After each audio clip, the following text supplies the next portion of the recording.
we as a business are very focused on sustainability. We're very focused on animal welfare, reducing, the usage. Like, yes, at the end of the day, as long as people eat meat, there is a negative outcome for this animal. But I think that until society entirely changes the way it operates, and until you can actually achieve the scale out of alternatives that probably won't be achieved for multiple decades, you probably need to do something to, solve the problem in the best way that you can right now. And I don't have a problem. I come from a, environmental background. That's what I got my master's degree in. I worked in renewable energy previous to this. And I think those two things, I believe that sits perfectly in how I view the world and how we need to solve these kind of problems.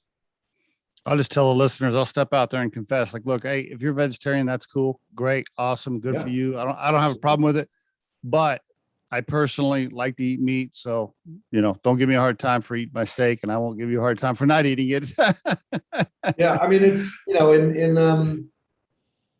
exactly right. If people want to reduce their meat consumption or eliminate entirely, that's great. Awesome. Great. Go do that. But go do it's going to take a long time for the entire world to do that. So while we have a world that relies on meat production, let's make it the best version of it we can. Speaking of the social media and being more, you mentioned saying, maybe we should be more clear on social media. What are your thoughts on these CEOs? Since you are a CEO of a business, some of these CEOs, they're stepping out on social media about whatever topic, and trying to take a position on this, whatever the debate is, whatever the social debate is of the month, right? I mean, you pick your title, it don't matter.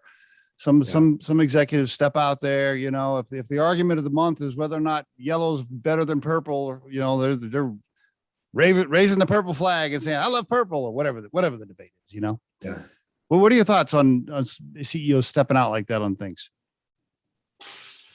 I mean, I think that we as people probably care too much about what celebrities think about things. Like, if they're stepping out and talking about something that they have a very particular domain expertise in, awesome, I'll give them a listen. But otherwise, who gives a crap? A lot of times they're doing it to raise their own personal brand, raise awareness, exactly, stir the pot, and get. There's no such thing as bad press, right? So stir the pot, you get some views, you get some clicks, people know who you are, there's value in that. But, are they doing it for, with good intent? Probably not always. And so probably not most of the time. Yeah, absolutely. So I think it's a little silly, but I also would say stop clicking on it, and you won't create an incentive for that kind of stuff to happen. Great point. I never thought of that. That's a good point.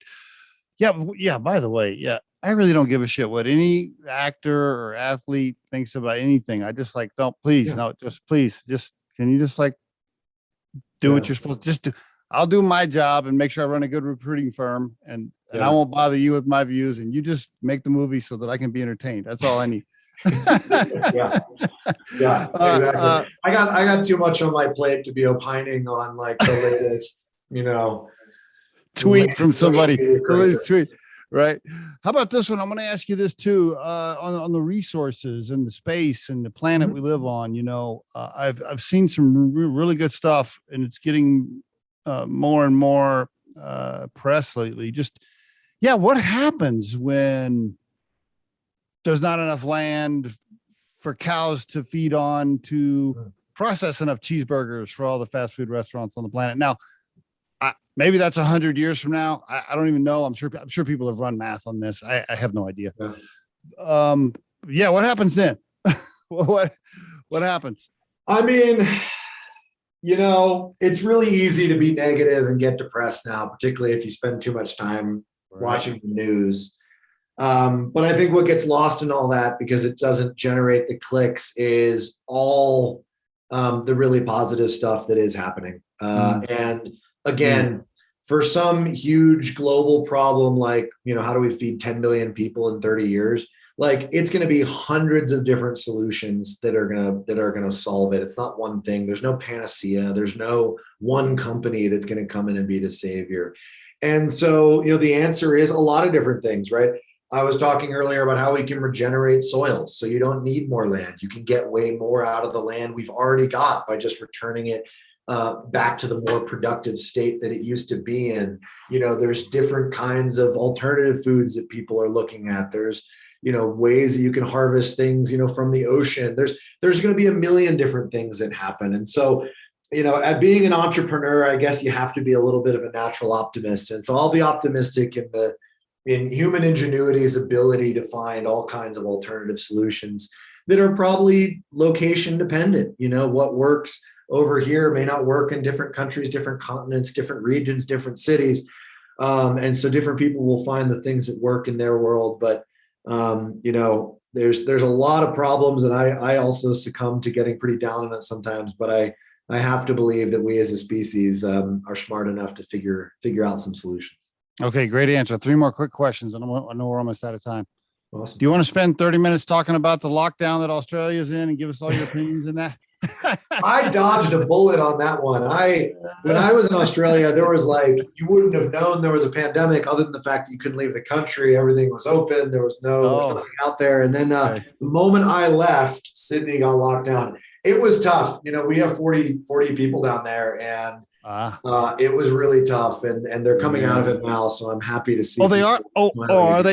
Are they loosening up? I haven't noticed. Okay, so yeah, they've even declared the borders open. So they finally come out of it, but it was tough. It was a couple months of some sad faces on Zoom and some people that were struggling with the mental health side.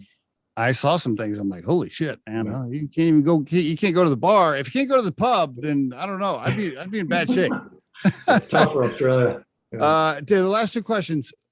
If you could call the young man flying over to Oxford, you just graduated Stanford, right? Mm-hmm. Yeah.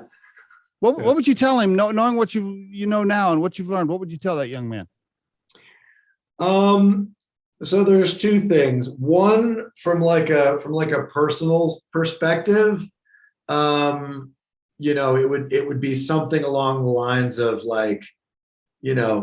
don't overthink it. Just go, just do it. Just let life happen to you, and don't put up barriers. I think that was something I struggled with a long time, is trying to be too rational about things as opposed to just jumping in and figuring it out.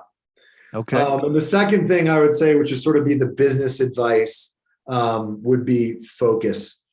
We definitely almost blew up this company multiple times because we were unable to just really focus in and know that the expansion would happen. And we tried to do too many things at once. And that's something I see all the time blow up companies. So that would probably be my business advice, just be focus, focus, focus. Good stuff. Last question. If you had to put your core purpose in life right now, let's separate your boys and your wife. So let's set that aside for a second. Okay. Yeah. Aside from your wife and sons, what is Kevin's core purpose? Oh gosh, that's tough.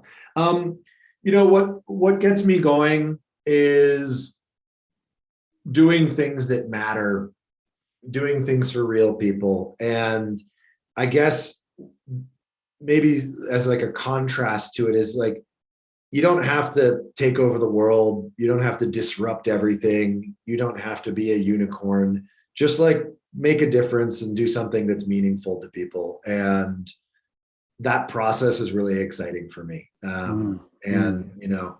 We'll never be the next $100 billion valuation company, but I think what we're doing matters. I see it in our customers every day. And I see the impact that we can have. And that's my purpose, to do something that matters.